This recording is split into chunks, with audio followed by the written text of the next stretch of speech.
नमस्कार दोस्तों, मेरा नाम है डॉक्टर आदित्य गुप्ता। और मेरा नाम है टू बी डॉक्टर आश्रय गुप्ता। आपका बहुत बहुत स्वागत है हमारी श्रृंखला में, जिसका नाम है कहानी कविता की जुबानी। इस श्रृंखला में हम आपको सुनाते हैं अपनी लिखी हुई कुछ कहानियां कविता के रूप में। आज की हमारी कहानी का शीर्षक है महादान। आइए चलते हैं कहानी की ओर। कई सदियों पहले जब राजाओं का साम्राज्य था, किशकर नाम का एक छोटा सा राज्य था। उस राज्य में कौशल्या नाम की एक महारानी थी। स्वभाव से बेहद अभिमानी थी। बड़े राज्य से बया कर छोटे राज्य में आई थी। उसने ये बात एक पल भी न भुलाई थी। इस राज्य का हर व्यक्ति उसे लगता था व्यर्थ, कोई भी अच्छा काम करने में असमर्थ। महारानी की सेवा के लिए नियुक्त की गई थी करीब 50 दासियों की टोली, जिनका काम था हर पल मौजूद रहना, चाहे दिवाली हो या होली। वे रखती थी महारानी की हर छोटी बड़ी जरूरत का ख्याल, ताकि न रह जाए महारानी को किसी भी बात का मलाल। इस मंडली की प्रधान दासी थी तारा। वो थी महारानी का सबसे बड़ा सहारा। तारा का काम था दासियों को काम बांटना, कौन सी दासी कब क्या करेगी ये छांटना। दासियों की मंडली में दो दासी थी, नाम था वासुमती और भानुमती। स्वभाव में चंचल बट काम में बेहद गुणवती। अलग अलग दिन पर उनको मिल जाते थे अलग अलग काम। सुबह उठते ही सबसे पहले देखती थी तारा की सारणी में अपना नाम। कभी उनकी नियुक्ति हो जाती थी रसोई घर पर, कभी वो पहरा दे रही होती थी महारानी के दर पर। कभी वो नजर आती महारानी के कपड़े धोती, कभी वो पक्षियों को चारा देने के लिए मुंडेर पर खड़ी होती। कभी वो कर रही होती महारानी का श्रृंगार, कभी वो पढ़ रही होती उनके लिए अच्छे विचार। एक पोशाक थी महारानी को सबसे प्रिय, जिसको पहनकर खिल जाती थी उनकी सारी इंद्रियां। वो पोशाक महारानी को इसलिए भी बेहद पसंद थी क्योंकि उस पोशाक में राजा की पसंद की सुगंध थी। एक शाम महारानी ने उस पोशाक से सबको बड़ा लुभाया। अपने आप को नजर से बचाने के लिए काला टीका भी लगाया।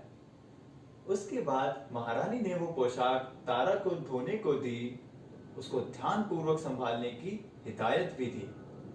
तारा से गलती से हाथ दिए पर लग गया, उसका सारा तेल पोशाक पर खिंच गया। सारा दिन तारा रही तनाव से ग्रसित, महारानी को समझाने के लिए किसी भी कारण से वंचित। अगले दिन पोशाक धुल कर आई। महारानी को जैसे ही पोशाक पर धब्बा दिया दिखाई, महारानी गुस्से से आग बबूला हो गई।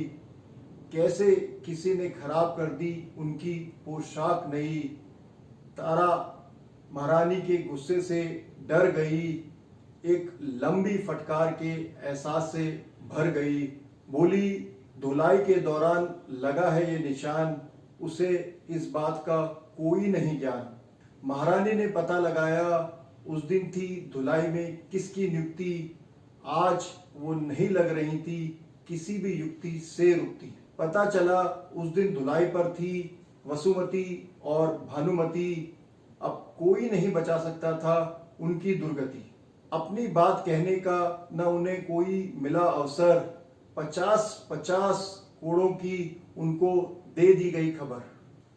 घोड़ों से हो गई उनकी पीठ लहू लुहान, सारे महल में सहना पड़ा बहुत गहरा अपमान।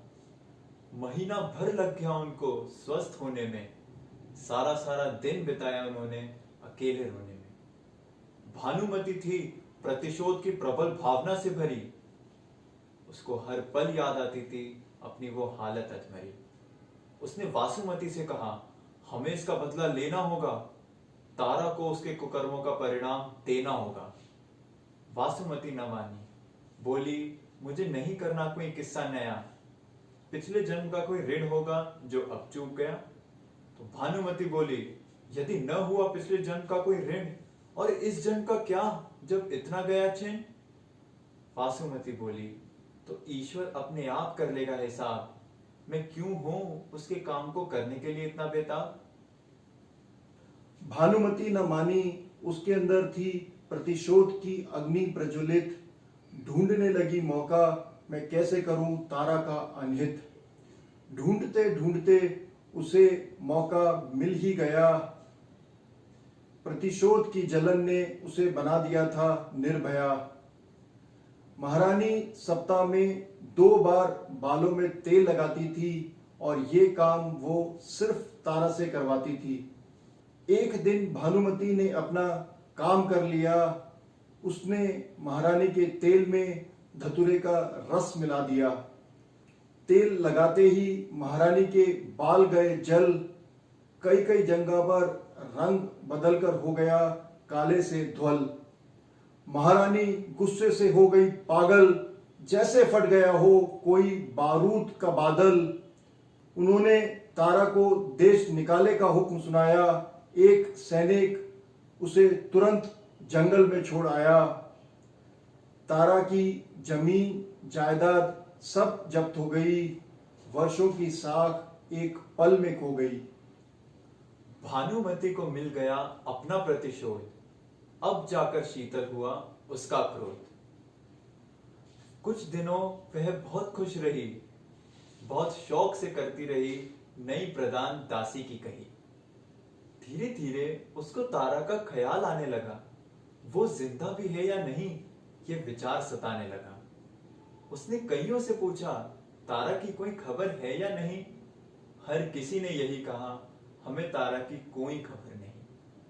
अब उसे हर दम तारा का विचार सताता था, अपने किए अपराध का बोझ जताता था। वो ठीक है, बस कोई यही आकर उसे बता दे, उसकी हालत बस एक बार उसे जता दे। अब वो रहने लगी पहले से भी ज्यादा दुखी। ऐसा लग रहा था मानो सारी दुनिया ही तारा पर है आकर रुकी। महल में थी एक बूढ़ी दासी ज्ञानी। हार कर भानुमति ने जाकर सुनाई उसे अपनी पूरी कहानी। बूढ़ी दासी बोली, प्रार्थना करो तारा वो करे जो तुमने नहीं किया।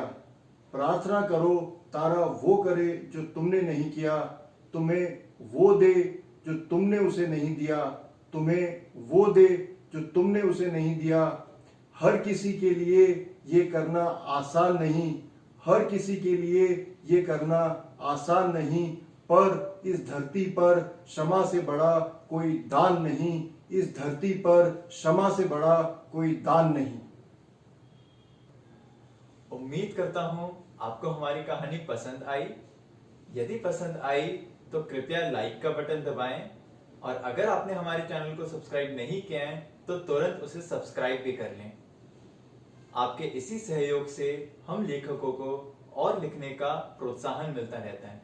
तो दर्शकों, मिलते हैं अगली कहानी में। खुश रहें, स्वस्थ रहें। नमस्कार।